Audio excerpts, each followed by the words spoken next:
Hey, everybody, this is Ben Bowman and Reagan Knope. Welcome back to another episode of The Oregon Bridge.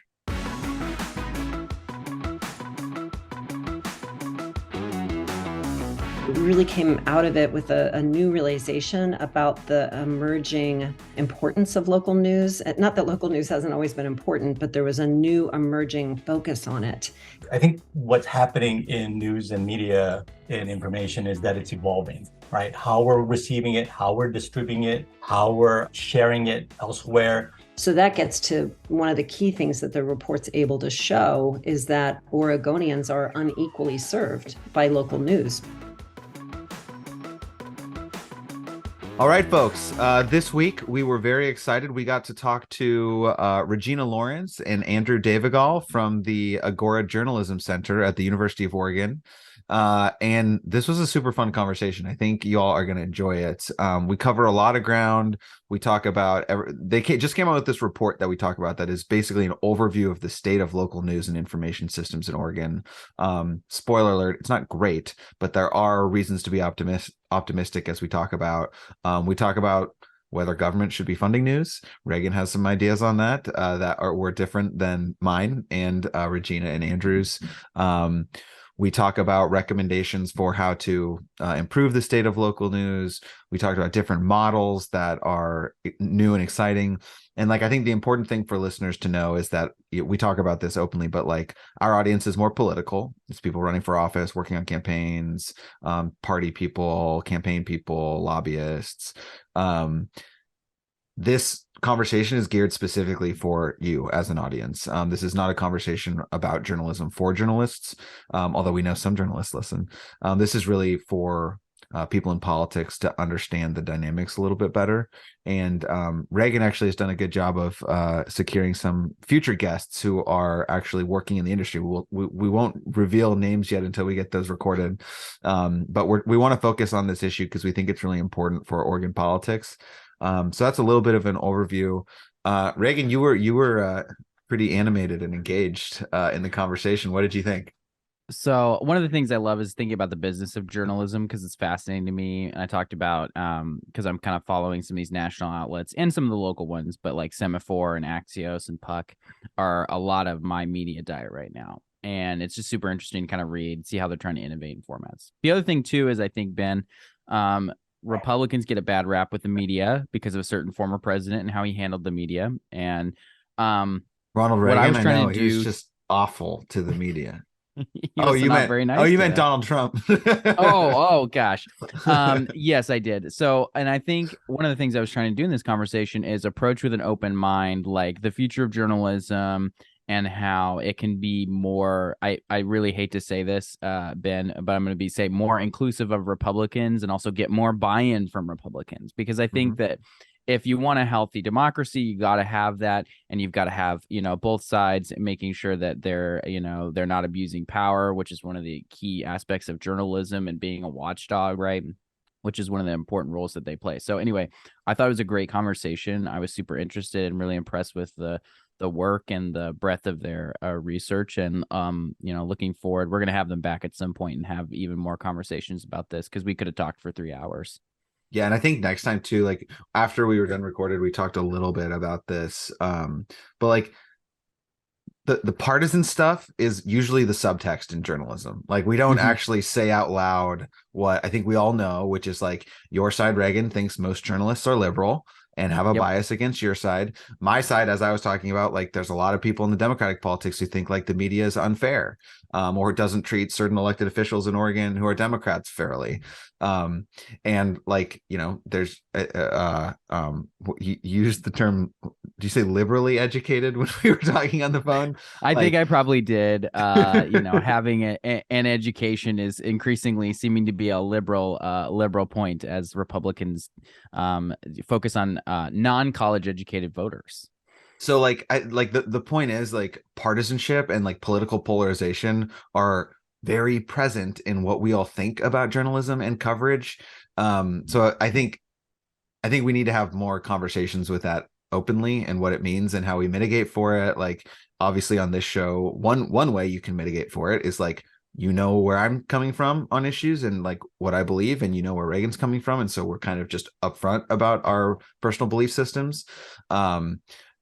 We talk a little bit in the episode about like how journalists are trained. That's something Andrew has highlighted, like training journalists to use better practices, or practices that are can kind of ensure the building of more trust over time. Like there's a lot of conversation to be had in this topic. We're really interested in it, so look forward to more episodes on this topic. But we've already talked too much in the intro, so with that, please enjoy our interview with Andrew and Regina.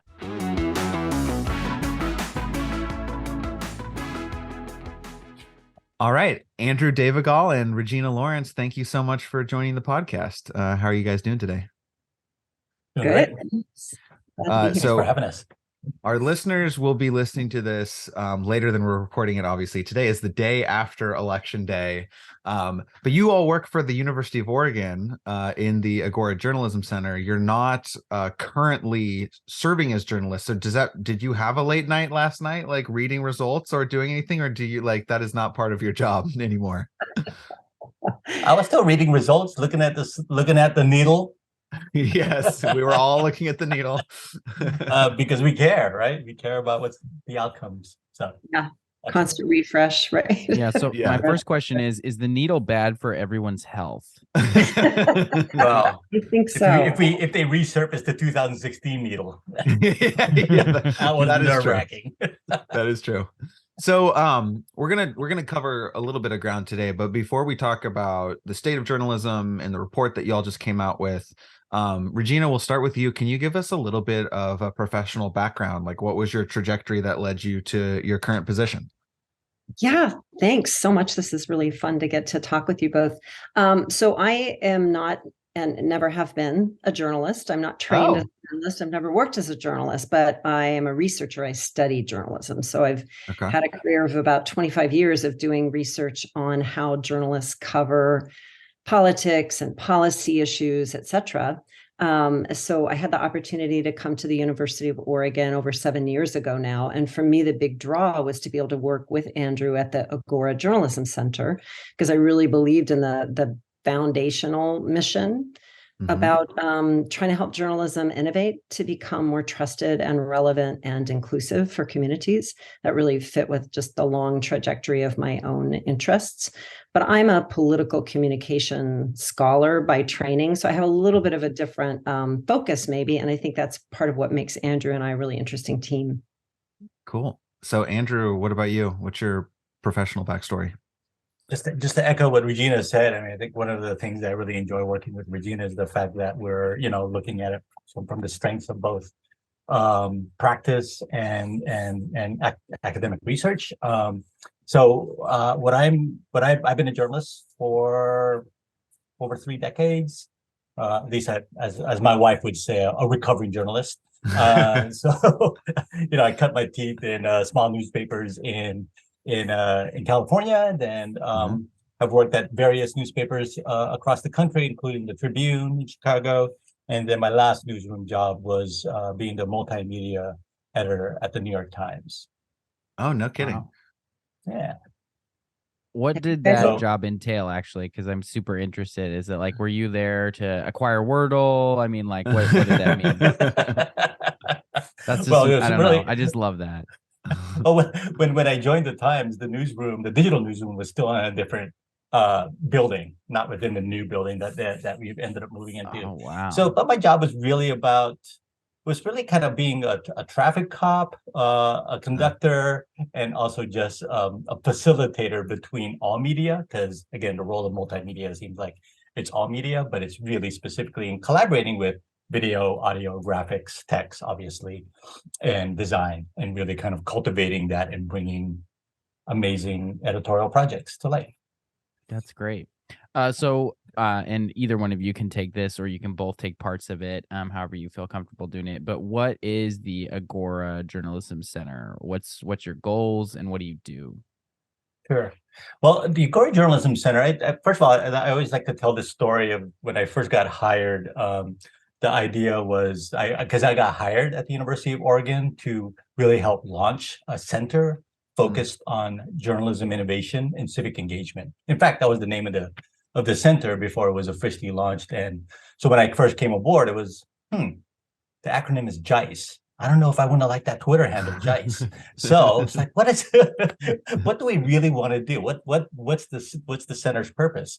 And I always like to describe it as an opportunity to really bring people together, have them present information as a community, deliberate, discuss, and really find solutions to really kind of solve what's challenging the community, right? And there was a place like that in ancient Greece, as we know, called the Agora.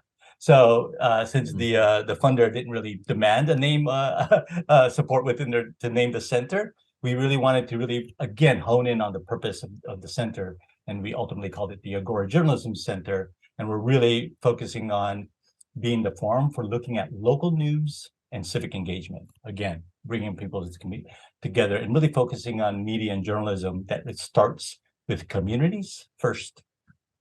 There's definitely a non-zero number of people who assumed that there was a billionaire named Agora who donated money to create the center. His name is Phil Agora, actually. He used to run Adidas. No, I'm just kidding. I literally never thought about that before. That's hilarious. Regina, anything from your lens that you wanted to add that Agora does? Yeah, so I think one thing I'm excited about is that the report that I think we're going to talk a little bit more about today, that comes directly out of a kind of strategic revisioning that we did for the Agora Journalism Center a couple of years ago. We actually started that process at the height of the pandemic, which was kind of a good time for everybody, was sort of, drawing in a little bit and being more introspective.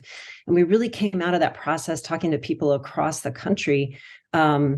Really came out of it with a new realization about the emerging importance of local news. Not that local news hasn't always been important, but there was a new emerging focus on it. And we thought, my goodness, there's really nothing, certainly in Oregon and really along much of the West Coast, there's really not a center that can be an innovation hub and a research hub for this challenge that is a nationwide challenge.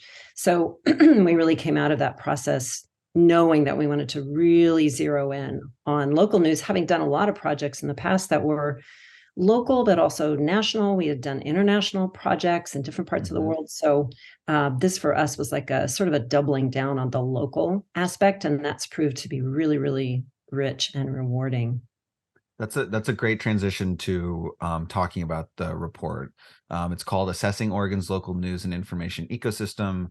It is for the year 2022. It sounds like this might be something that you'll be doing on a regular basis moving forward. I'm going to give my caveat about this, and then we'll ask you a little bit about this as well. But like our podcast, I'd say primarily is listened to by politicos, elected officials, staffers, party volunteers, etc. And we're talking about journalism. And I think this is an incredibly important issue for people who are in politics to care about and to know about. And there's some controversy, like we'll talk about Les Seitz's criticism about public funding and some of the other models. And like, it's not clear to me exactly what the role of people in politics have in supporting or improving conditions. But I think as a baseline, we should all acknowledge that the health of local news ecosystems has a huge impact on the health of our democracy. And Andrew, you kind of touched on that about your why a little bit, but everything from voter turnout to corruption to engagement in local government like matters deeply. And so that's our why for our listeners, like why we wanted to highlight the work that you're doing in this report. So we'll dive into some of those issues on a little deeper level, but just as a starting point, Regina, I know at least for the Oregon 360 mention, you were writing that. So I'll start with you on this question. What does the report say? What's the high point takeaway that you are hoping that folks will walk away from after having read it? Yeah, and it really is a neat opportunity to talk to your particular audience. So thanks for kind of queuing that up. So there's three important things in my view that the report does. And the first is, it gets to the point you were making a second ago, and that is to really bring together in a kind of concise and detailed way the mounting pile of empirical evidence that really shows the connection between robust local news and the civic health of communities. So journalists have kind of known in their hearts, known in their guts for a long time that what they do is good for communities when they do it well. But it's really only more recently that we've had an emergence, an acceleration of research in this area. And so now we have empirical evidence, study after study, that shows just what you were saying a second ago, that when local news shrinks and disappears, we get declining levels of voting and civic engagement. We get increasing levels of polarization. We get a decrease in things like split ticket voting. We get more attention to very polarizing national news, less attention to what's happening at the local level. That is still a way that we can be, knit together as communities.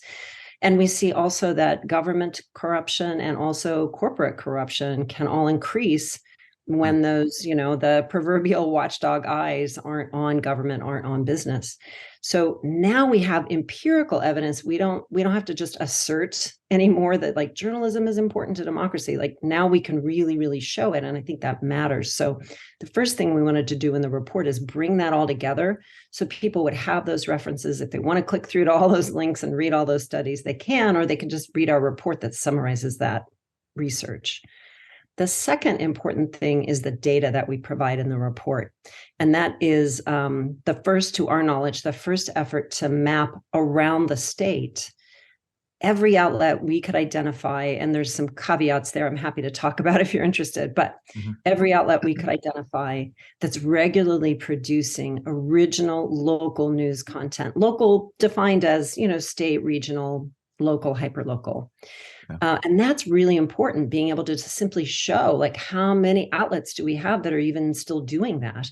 Where are they located? Where are they concentrated? So that gets to one of the key things that the report's able to show is that Oregonians are unequally served by local news because it's pretty intuitive what we found, that in more populated areas, Multnomah County, I-5 corridor, Bend area, et cetera, of course you have more news outlets, you have more different kinds of news outlets, but there are big geographic areas in Oregon that are served by only, in some cases, only one or two outlets. And so that means they're like, one closure away from maybe losing access to truly local news at all. So we think that's one of the most important things we were able to do. And also, as you kind of suggested a second ago, this data that we created, this database provides a snapshot. It's probably incomplete. It's probably, there are maybe mistakes here and there, but it's a starting place and it's a baseline so that we should be able, in theory, over time to track what's happening with local news in Oregon. And we feel like that effort to just understand what's happening is so important. So the first is the literature and the research. The second is the data and these findings and the mapping of it. And then third important thing, we try to explore what are some of the innovations and investments and ideas that are happening here in Oregon and in other places around the country, because this is not an Oregon problem uniquely, right? It's a problem that's being faced by pretty much every state in the nation. So we look around the country and talk a little bit about ideas that are being tried in other parts of the country that we might want to learn from here in Oregon. So Andrew, I'm going to read a little excerpt from the executive summary, and I would like to kind of hear your reflection as someone who's worked in the industry. My takeaway was that in the executive summary was that actually I'm not even going to give my this is what you wrote. The overall picture, however, is concerning. The underlying infrastructure for producing local news has been weakened by 2 decades of losses of newsrooms and reporting jobs. And news organizations today, from the smallest all-volunteer hyper-local websites to the largest legacy newsrooms, often sense they are swimming against the tide of economic, technological, political, and cultural changes that threaten the long-term viability of local news production. Are you pessimistic about the future of news in Oregon, or is there some optimism that you want to highlight from the report as well? Yeah, I don't consider myself pessimistic. I think I am optimistic, and the reason for that is because I think what's happening in news and media and information is that it's evolving, right? How we're receiving it, how we're distributing it, how we're sharing it elsewhere. All of that is in the mix, and it's been changing and evolving in the last couple of decades for sure, right? Ever since the internet and how websites have evolved. So, and I just see it as an ecosystem that's evolving. Now it's a matter of how are we going to evolve? Are we going to evolve strictly from a money sort of profit model, or are we really kind of evolving to really support communities? So that, to me, that's the core question that we'd want to do and really want to investigate, is if we're evolving this and finding ways to, again, fill those much needed information to community members, how are they receiving it? And we should really pursue that, as they always say, go where people are. And that's a model for it. Go to where they are congregating, go to where they are sharing information, whether it's on texting mobile, or whether it's on platforms like TikTok, God forbid, no, potentially TikTok, or just plain old email. That's why newsletters are so popular. Or is it personally in my ear, just like with podcasts or YouTube, right? As we're recording here, right? So all of these platforms are emerging, and I just feel like the industry has tested models and tested ways to reach their constituents. I just don't think we're actually consistent enough and persistent enough to see what works, and how do we continue to pursue that in getting, again, the right information. And it's not just getting the right information to the right places, but it's really relevant information. Do people care about this information? And do they find it useful? And is it reflected on their lived experience? And not all of that, I think journalism has had challenges fulfilling. Reagan? So I want to talk about, and maybe I'm framing this wrong, so tell me if I'm framing this wrong, but I want to say that there was kind of the news set up in the early 1900s, and historically, the kind of framing that we had, or that at least I have for that, was there was kind of a battle between more partisan newspapers, and the nonpartisan news world wasn't as well formed as it is now, right? And so you kind of had these papers that were well known to be a little bit more Republican leaning, a little more Democratic leaning, right? And then I'm kind of like, I was looking through your database and kind of looking, and you kind of see like Portland Mercury, which is a lot more Portland focused. So like, I don't want to turn this into a partisan battle, but what I kind of am asking, I guess, is when we're talking about lived experience and local, like there's obviously value for Portland and Portland Mercury. Is there value for a more conservative paper in Eastern Oregon, or something that has a little bit more partisan flavor, I suppose, but the goal isn't overtly partisan? Does that make sense? Did you guys, look at that, think about that? I would be super curious about your feedback on that. That's such an interesting question. Thank you for asking that. I'll just start, and I'd love to have Andrew jump in. First of all, to kind of answer your question about, did we look at that? I mean, in a way, yes, and in a way, no. Sure. So what we did when we were trying to identify all the outlets that we would include in this database of hundreds, we would go in during a specific period of time and figure out if that local outlet seemed to be producing its own news coverage that was really focused on local or civic affairs, and was doing reporting, not just opinionating, right? Not just having, op-ed type material, but actually having some news reporting. And we didn't try to split hairs too much. We just tried to just really look at it and say, this appears like they actually went somewhere. They actually talked to somebody. They actually examined a document, whatever journalistic techniques. And so that would mean that there would be some kinds of sites that wouldn't show up in our refined database. And our point isn't to say, and therefore they're worthless. Our point is more to say, we just wanted to, for now, really focus on this question of local news production. So then that in a way isn't what you were asking. You were really asking about, is there a role? I think you were asking about, is there a role for news outlets, but that have a more sort of a partisan framing to them? Yeah. Because we see that, of course, in cable news, that's the predominant model, right? That is the business model for cable news, for example. And for some extent, that's increasing in local outlets. And so, I guess my own view on this is that it may be that as the news media system evolves, like Andrew was just talking about, there is an audience out there that is looking for news and information that's coming to them framed through a value set or a set of policy preferences or a set of identities that feel familiar, that feel congenial. And that may be for some people the main way that they want to engage with news, right? So to me, it's like a really lively question for debate. Like this would be a great question to take apart in the classroom, right? Like, is that like, what's the value of that for just gaining more people who are going to at least pay attention then to local news and affairs if it comes to that framing, and then maybe kind of what might be the downsides of that. So to me, there, as you can tell, there's not necessarily an easy answer as to whether like that's needed or that would be a problem. And I bet there's a lot of different viewpoints on that out there too.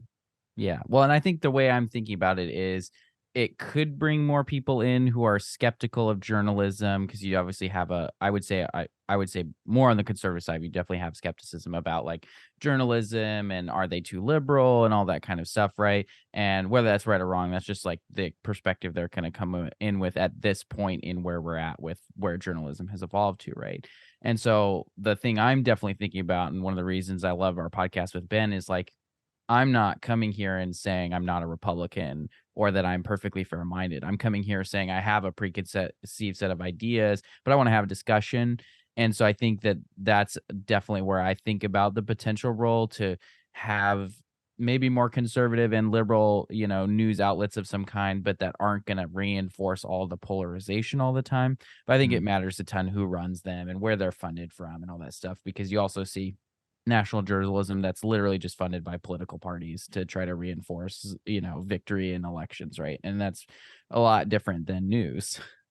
Andrew, yeah, I'm glad you raised it too, because I want to like sort of give the additional shout out here that one reason we were interested in featuring the bridge and Oregon 360 in the report is because of that model, that you all are trying to do something that I think you're being very clear, like this isn't really journalism in the sense that we are, trying to, be completely neutral and kind of leave our partisan identities at the door. Instead, as you said a moment ago, Reagan, we're trying to have a discussion where we get to bring our political beliefs to the table.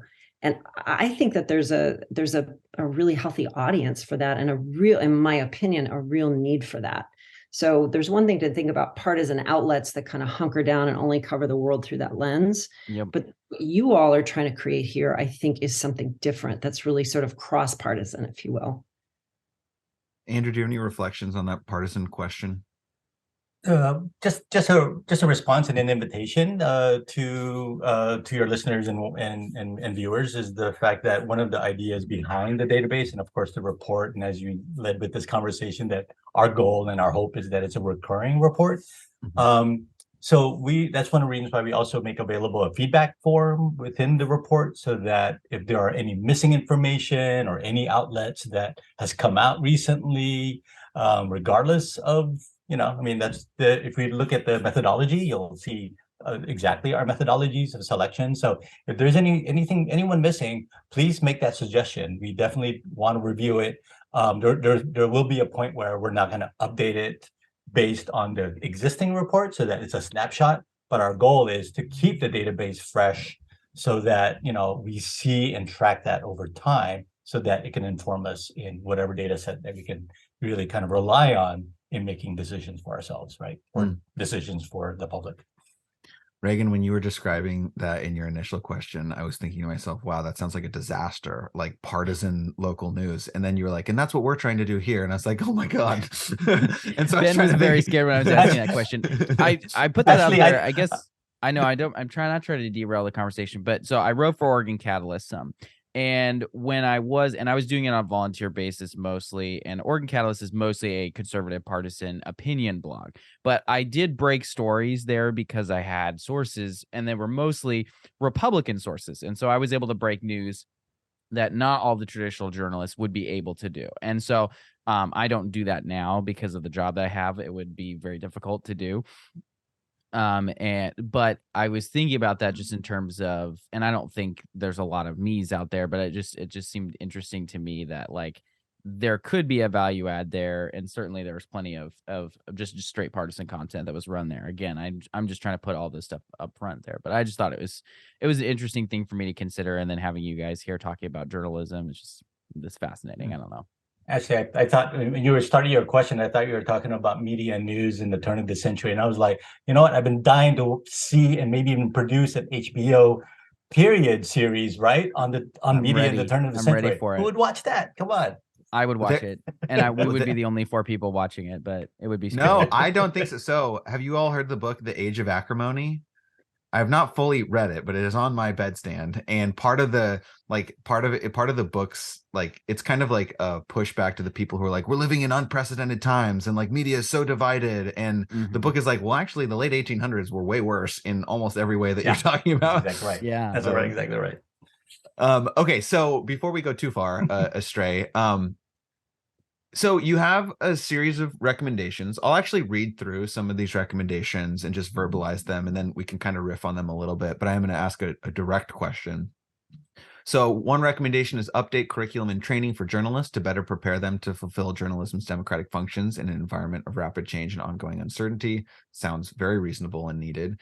Create a statewide framework for ongoing integrated newsroom support and collaboration that increases the underlying pool of journalistic resources. Actually, before I go on from this one, you all have kind of started facilitating this sort of arrangement that I don't think like consumers of the news realized there was like a back end collaboration. Can you talk a little bit about what you were doing on the governor's race? Sure. Yeah, happy to. And thanks for that opportunity, because it is a project that we did launch right before the primaries, and it was called the Oregon Media Collaborative. And what was cool about it, it really was a collaboration. It was a collaboration from the very beginning. And I know, and in fact, it was Les Seitz, who I know has been on this show. He was actually the fire starter for it. And we ultimately collaborated with the Rural Development Initiative, where we set up several listening sessions with Oregonians across the state. It was virtual. And from there, we wanted to just better understand, well, how do people really want to consume, especially political and election coverage? So the more we listened to it, and one of the things that was overwhelmingly came out of those conversations was one that really requested this idea that, let's have media stop limiting and just focusing on 2 or 3 of the candidates. We want to be able to see the larger landscape of candidates who are, pursuing this nomination, right? So this idea behind it was then, how do we then produce a feature that actually heard and revealed the voices of all 35 candidates? So we ultimately, after those listening sessions, we collaborated with, we first formed over 60 plus newsrooms across Oregon, to really participate in this collaboration, where several of them ended up like collaborating and producing questions that went out to all 35 candidates. And we ended up publishing those responses based on those questions. And we did it in a way so that each participating outlet had the opportunity to co-publish all of that data and a side-by-side comparison of all the candidates. So, to me, that was just a great opportunity to, again, first listen to the community, and then second, share on the resources across all of the news outlets in Oregon, so that, together we're better, right? So, I think it was just a starting point. It's a heavy lift, obviously. As we know, it's sort of like herding cats in some ways or another to really get the journalists excited, because they need this collaboration, but at the same time, they really don't have time to collaborate because they're limited in resources. So all of that is a challenge, but I was happy with and very pleased with what we came out with. And I'm excited for the possibilities of doing something similar like that, to really build on this infrastructure and collaborative network that we had proposed in our recommendation. Can I just jump in too and say really quickly that one reason we highlighted collaboration in the report is, Andrew was just alluding to this, in an environment where newsrooms are, for most of them, almost all of them, like resources are shrinking all the time. Time, money, staff is shrinking and shrinking. Collaboration is a way to leverage what they still have and work together in ways that might be more efficient and more productive in the long run. So you can get large scale projects that are not a Herculean task for what would be a really hard task for an individual newsroom to do. You can create a large project like this one when once you've got 60 newsrooms working on it. It does require the facilitation. So it's not like there's no, you can't really do it totally on the cheap. There's still resources that have to be invested, but the payoff for that investment can be greater in collaborative journalism. I'm super into this idea. Like, Regina, when we were chatting, we talked about the Columbia Journalism Review article about Oregon State House reporters. And so that for listeners, the basic snapshot is in 2005, there were 37 State House reporters in Oregon who were in the state capitol basically every day reporting on what was going on. This came out in 2018, and by 2018, there were 13. So 37 to 13, and it was like a stair step down. And one of the challenges I think there's a lot of challenges with that kind of shrinking workforce focused on it. But one of them is like not most news consumers cannot subscribe to the Register Guard, the Statesman Journal, Oregon Live. Like, they're not going to pay for all the subscriptions. And so like if the Statesman Journal is doing a really important piece on some piece of legislation, but they put it behind their paywall, like most people just aren't going to read that or get access to it. So if you can build the infrastructure, and Agora might be the only institution who could pull this off because you're kind of unbiased kind of convener, like you could get really valuable information to people who could use it. So I'm really excited about that idea. I hope it do you have plans to kind of try to expand the footprint of what kind of topics you're collaborating on? We would love to do that. Again, it's not like resource free. Like there has to be some investment made in that kind of work, but we've just found it really, really rewarding. And I think the end product is strong. But I also want to acknowledge we're not the only ones who have done or headed up collaborative efforts. But I think what Agora brings is sort of a intellectual framework, if you will, if that makes sense, for how to do these and why they matter. And I think what we're trying to push toward is how to create sustained, ongoing collaboration. So far, mostly what we've seen in Oregon is sort of one-off collaborations, even when they've been incredibly rich, like the Breaking the Silence project that was undertaken by 40-some newsrooms a couple of years ago that looked at the issue of death by suicide in Oregon. Oh yeah, that's right. Really hard topic. I think 40-some newsrooms participated, and they did a lot of thinking about, okay, what worked about that model? What was hard about it? How could we repeat it in the future? But I think, again, without somebody to lead all the cats or herd all the cats, it can be really hard to get it done. Okay, so I'm going to get to the next recommendation, and this is where we're going to enter into the space of controversial topics. So the next recommendation is create a statewide local news innovation hub with potential collaboration across universities and other institutions. So that in and of itself, not controversial. But some models, and Andrew, we've talked about this before, like some states have state funded, like the state legislature allocates funding to literally pay for these kinds of infrastructure, I guess you could describe it as. And I'm really interested in this as someone who, as of yesterday, will be headed to the state legislature. But it's super tricky because, right, like people get very nervous about government funded news in the United States. We know what government funded news looks like in other countries. I think there's a lot, Reagan, I'm sure folks on your side in particular are nervous about bias in news. And you might point to, I think I was in an argument with Reagan and Alex over text one day, and I sent an NPR article because to me, NPR is like truly a fair source. And Reagan was like, oh, of course he sends an NPR article to validate his side. Sorry to be very generic Republican on you, Ben. It's also very meta. Yeah, exactly. You're talking about public funding and sending it NPR. Yeah, literally.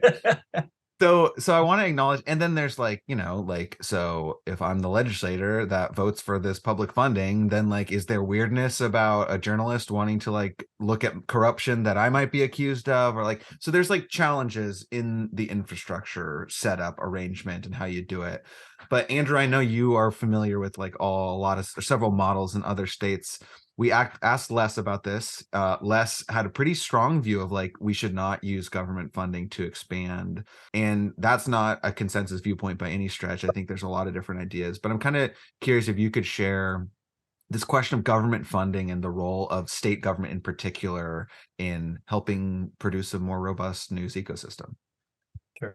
I'll start, and I know Regina has some thoughts, and I'll start. I'll pick up from your conversation with Les, in fact, right? Because even in that conversation, he had said, if it comes to the last possibility, like he's like, it's this Hail Mary. It's like, Hail Mary, let's do a public funding, and so at the end of it, it seems like he'll be okay with it, right? With that said, first off, if there was public funding, I think it would be among several diverse sources, right? I mean, you wouldn't want to rely strictly on public funding as much as you don't want to rely strictly on advertising, because we've seen where that's gone. So, and when we talked to you when you talked to Les, when you said an SOJC professor or a UO professor, I figured it was me that you were talking about.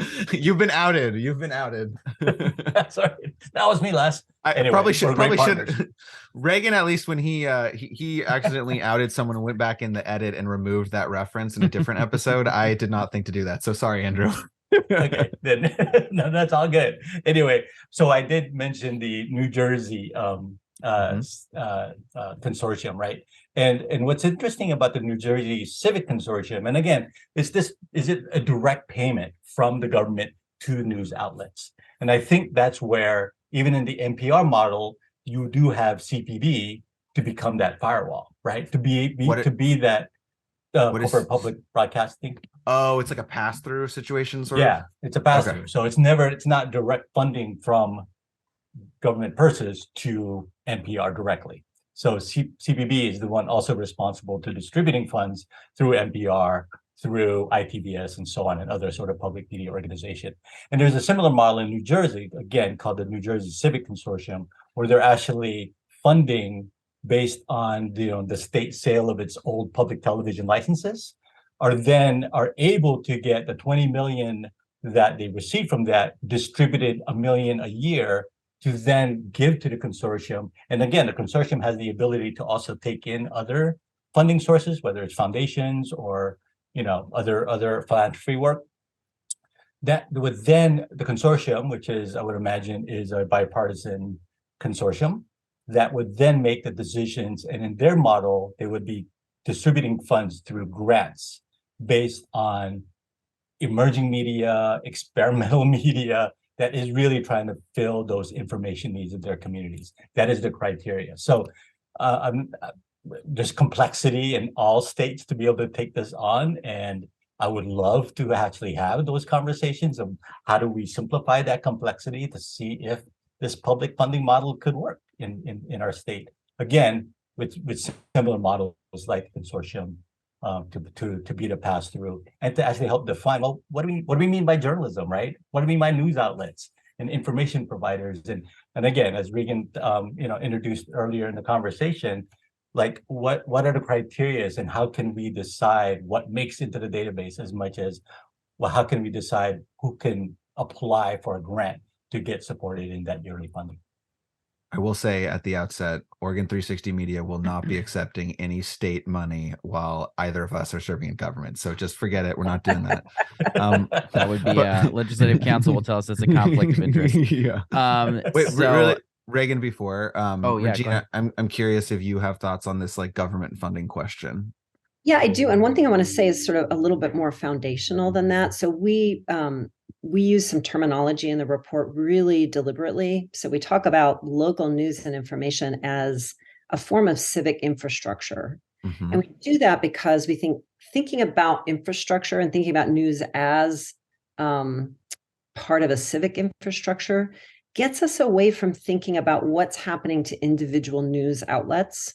It gets us thinking about the overall and underlying system by which communities can learn the information that they need in order to vote, in order to hold government accountable, all of those, participate in community life. Mm-hmm. And so then thinking about it as a system also helps us to think about the provision of local news and information as truly a public good, in the same way that roads and bridges and schools and libraries and all of these things that make civic life possible and healthy and really make democratic life possible, that news and information is so essential to that. So the point there is to kind of encourage a little bit of a mind shift away from just, for example, away from just, how do we shore up the existing news outlets that we still have, right? To us, that wouldn't be adequate for really thinking holistically about the problem. It's not only enough to figure out how to help existing outlets find a sustainable business model and produce more high quality local news, but you also have to start first by figuring out where are the information gaps? Where is it that communities aren't well served? What are the things that the community wants to learn more about and they feel that they don't know where to turn, or there doesn't seem to be a good source of that information? So starting first from community information needs, and then thinking about, all right, what kind of infrastructure is needed to fill those needs? So I just wanted to kind of, provide that definitional picture. Yeah, I like I think that's good too. I'm not going to push back too hard because I don't think that's super valuable. Although I do have a lot of like philosophical questions, I'll say. I'm not fully formed on the idea at all. But I do think it's fairly common though for things that are government funded to have the government rarely ever hands out money without expecting certain thresholds or criteria to be met, right? There's a huge discussion about government in Oregon right now and all the kinds of things that we're funding and whether we sent too much money out the door to nonprofits during COVID without enough sideboards, right? And so like I think that those are a lot of the questions that'll have to get answered to get buy-in, right? And I think it doesn't mean you can't get them answered, just means the discussion process will be long. But I think that that's still, I mean, it's still a worthwhile conversation to have. It doesn't mean it shouldn't be had just because there's people who don't think it should happen, right? I think that's the reason we have government. It's the reason we should talk about stuff. The weird like partisan alignment, not weird, but like potentially useful partisan alignment is like, it's a lot of red communities that are being underserved right now in terms of access to local news. And Republicans tend to be, and you're not the party in power and you won't be the party in power. So like it actually in some ways politically benefits you to have additional watchdog eyes. So I think there might be some like weird political incentive alignment for a conversation to be had, but maybe I'm the one with too much optimism. But anyway, Reagan, next question. So my last question is just kind of based on my own personal kind of experience, and I was just thinking while we were talking about my news consumption habits. So it's a lot of Twitter, which is not healthy, but taking that aside, the outlets that I'm most interested in nationally are all digital first publications. I believe they're all mostly corporate owned, right? They have financiers that are private. They have people who are putting in their own cash for it. It's like so puck.news is the one that I subscribe to and pay for. That's a subscription-based service, which I like a lot. And they have a lot of really high quality journalists, and they basically base their whole model around these journalists being well-known figures in their areas of expertise, and they send like really valuable newsletters and they have good insights. The next one is Semaphore, which is a recent launch and by former New York Times and Politico guys who are trying to innovate in journalism by sort of allowing they have newsletters too. They have good journalists too. But one of the main format differences they do is they separate and they say, okay, here's where the journalist is providing their opinion and here are the facts. And so they kind of break that out into a separate paragraph, which I think is super interesting. And then the last one was Axios, which is really just trying to pioneer. I mean, they're aggressively going at newsletters again, which seems to be a common theme with all these guys. And then pioneering the smart brevity format that they've trademarked, right? Which seems to be a really valuable asset that they've kind of created that they're trying to also sell to businesses and other kinds of things, right? So we're starting to see the subscription businesses filter in and these are all digital only publications, and that's starting to happen. Less Sites has a couple of those. There's a few more. Are we going to see more of that stuff that's being tested nationally filtered down to Oregon, do you think? And what are you expecting next in the kind of evolution of news for Oregon? I bet that Andrew has some great answers on this too, but there's one thing that I really want to point out. I'm so glad that you raised these examples, because a moment ago when we were saying, the point of thinking about news as infrastructure and a public good, the point is not to just preserve what has been, Mm-hmm. right? Like news is evolving. The public's expectations of news are evolving, what they want, the way they want to receive it, the kind of content that they want.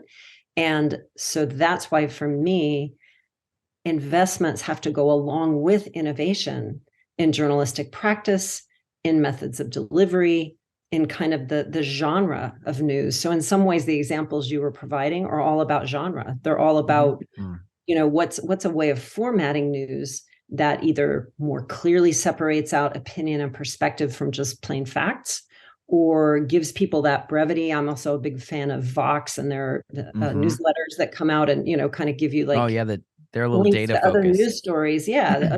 Links to other news stories if you want to learn more, but kind of here's what you need to know about an issue that's in the news today. So all of these kinds of innovations, and especially innovations that really get journalists listening to and in conversation with communities to figure out what matters to them and how they see the issues. That to me is the kind of investment that has to go hand in hand with just figuring out, problems of the business model, so to speak. Andrew, you probably have other things to say about this too. Can you remind me, Reagan, what your question was? So I'm thinking about generally these kind of new media at the national level, Semaphore, Axios, and and Puck, and them trying to innovate a little bit, change the business model so that they can make money. Because the other thing I'm thinking about is the Medford Mail Tribune ended their print run. They are now a digital only publication. They no longer provide a 4-day or 5-day a week print, right? And so they're kind of forced to become a digital only publication because of the economics of the business, right? That's not really innovation. That's just them trying to save money, right? And they would rather do that than shut down their newsroom. But is there going to be innovations from the national level that filter down to Oregon? Or maybe generally, what do you see as kind of emerging in Oregon that's going to expand news and innovate in news as opposed to contract and shrink it, I suppose? I guess what I would love to see, and maybe this is because when you're talking about digital only publications, of course, those are great ones that you've identified, and excited for the more, Ben Smith's launch was pretty exciting. But we also, when I think about digital only publications, I go back to like the Texas Tribune that has been around and has been extremely successful. ProPublica, which has been also been around for a long time, extremely successful, making great journalism. And what's interesting about their model, and I'd love to see more of this, and it does respond to that question of what is possible here in Oregon, is again going back to the C word, collaboration, right? Whenever we've seen ProPublica collaborate with Alaska, a publication in Alaska or other areas, they really provide the national context of an issue, but drill down to what is happening on the ground. So I think that's the distinction between the national coverage versus local. I was talking to some folks about the national aspects of things, and it's hard for them to really have a local, at least a community, right? It's hard you think of it as an issue-based community rather than a localized geographic community. But if we can blend both, if we can kind of look at opportunities where ProPublica or ProPublica-like publications that really provides that national context, but look at some of the things that are impacting us here in Oregon. Let's take the houselessness challenges, right, that we're facing both in the Portland and across the state. We're not alone in that. But how can we provide that national perspective from a national media organization? But then we can then collaborate and really look at how is it affecting us. Then we can find solutions that other national areas are actually fixing, right? What are their solutions? How are they responding to some of those challenges? So to me, that kind of collaboration of media coverage versus local coverage, I think would be a great opportunity to really make the journalism better and make local coverage meaningful back to the community. Well, we are rapidly approaching our stop time. So I guess my last question will be, I'll leave it kind of broad. Is there anything from the report that you wanted to pull out and highlight for listeners? Is there any message you have for a sort of politically focused audience? Where would you like to leave us today as we approach the end of the podcast? And I don't know if either of you would like to kick off first. I guess one thing I really would like to say, I mean, we really did talk for a few minutes about some ideas that are being tried, especially in New Jersey. So I guess the other thing I'd want to emphasize is that New Jersey is not the only place where innovations are happening, and they don't only have to take the form that New Jersey decided to adapt. So, for example, various states and localities are at least floating the idea, if not actually enacting the idea, of various kinds of tax credits that can provide then, again, a form of indirect public funding that is essentially consumer driven, right? For example, a subscription tax credit. The consumer decides what they want to subscribe to or what organization they want to, news organization want to donate to, but there's a tax credit attached. And so I guess I just wanted to put that into the mix, that there's a number of things that are being tried. There's a lot of interesting work being done around so-called replanting, where there could be some sort of incentives created for corporate and conglomerate owners of newspaper chains, for example, to decide to, if they're going to sell a local newspaper, instead of just, selling it or shutting the door or selling it off to another chain, they could figure out how to convert it to a nonprofit, make sure that it's locally grounded, and the metaphors of replanting that organization so that it stays vibrant and it stays in the community. So there's just, I guess I would want your listeners to be thinking about an array of things that we might do to just make the environment for local news to flourish, to make the environment more conducive to healthy local news. Awesome. Andrew? I want to pick up what Regina talks about in terms of plant and sort of like fostering that and kind of planting that across. I'm going to continue that metaphor in this idea of, like, when we talked about the New Jersey model, where we're thinking about a consortium to actually help support a larger infrastructure. The idea of it is to try to create that infrastructure that, again, begets more infrastructure, right, to support both local but also throughout the entire ecosystem. And since we are in Oregon and we have the oldest mushrooms around, it'd be worthwhile to consider, well, how does that work, right? How do we create that mycelium network that also then grows and thrives the local environment, but also stretches out across the entire system, like the mycelium network, to actually support that and make that thrive and flourish.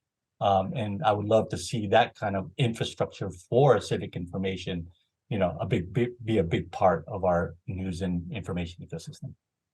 Awesome. Well, I think that's a great place to leave it. Andrew and Regina, thank you for coming on, and thank you for being thought partners for us as a upstart wannabe media company, and for highlighting us in your report. We were really grateful and excited to see that. So we will link to the report and probably a few other things that we've collected here. But I guess the last question, if folks want to read the report or learn more, where would you like to direct listeners to get engaged?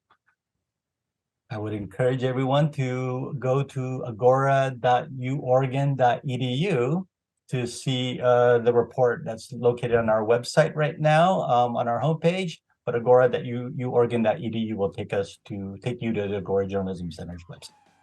Cool. Well, at the very least, we'll have to see you back here next year after the next report is done. But we'll probably find an excuse to have you back on before then. No pressure or anything. Yeah, right. Thank you both very much. Thanks for having us. Thank you. All right.